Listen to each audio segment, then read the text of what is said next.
Projek mini digital kami bermula di dalam kelas. Guru memberi cabaran kepada kami untuk menghasilkan dokumentari tentang tempat bersejarah di kawasan kami. Ini cikgu nak kamu buat satu dokumentasi berkaitan dengan tempat yang bersejarah di kampung kita seperti... Wah, seronoknya. Kita boleh guna pelbagai alatan seperti kamera, telefon bimbit dan drone. Tak sabar nak buat.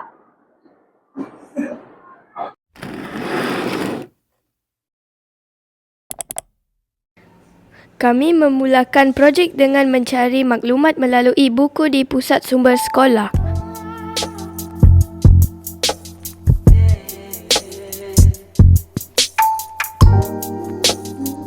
Kami menemui beberapa buah buku yang menarik berkaitan dengan kaum Melanau dan Jerunai.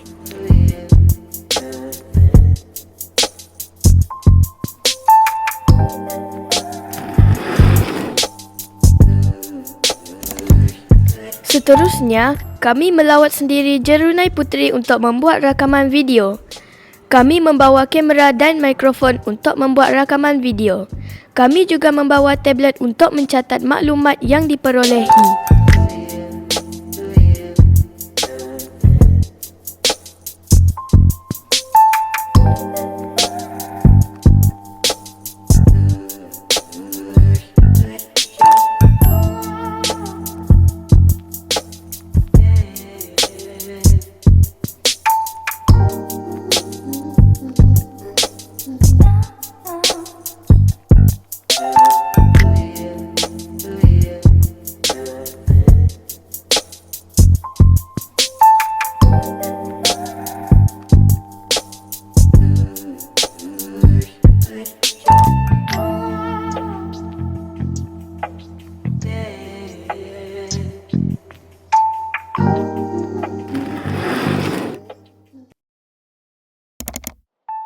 Hari ini, kami merancang untuk menemu ramah penduduk sekitar untuk mendapatkan maklumat yang lebih lanjut. Sebelum itu, kami telah pergi ke Jerunai Puteri semula untuk mengambil video menggunakan drone.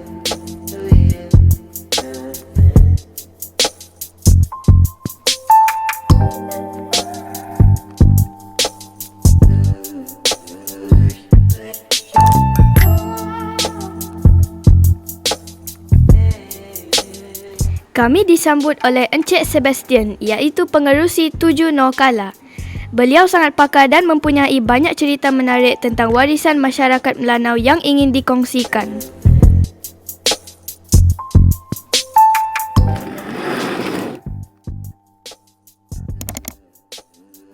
Langkah seterusnya membawa kami ke perpustakaan untuk menggali lebih dalam tentang sejarah Jerunai.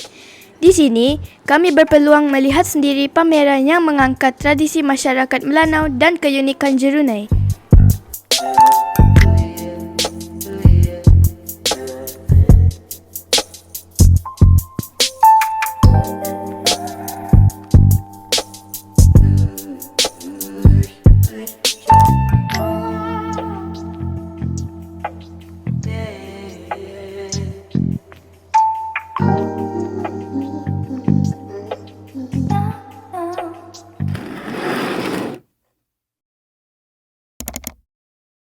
Hari yang ditunggu-tunggu akhirnya tiba. Kami berpeluang membentangkan hasil kerja kami di hadapan seluruh warga sekolah semasa perhimpunan. Saya berasa amat bangga dan puas kerana berjaya menyelesaikan tugasan ini dengan jayanya. Sekian, terima kasih.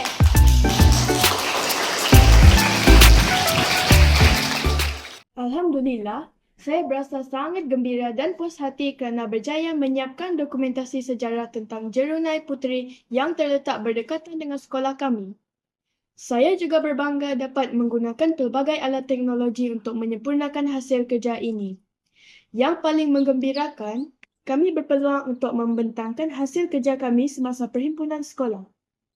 Semoga usaha kami ini dapat membantu semua orang mengenali dan menghargai khazanah sejarah yang ada di kawasan kita sendiri. Terima kasih.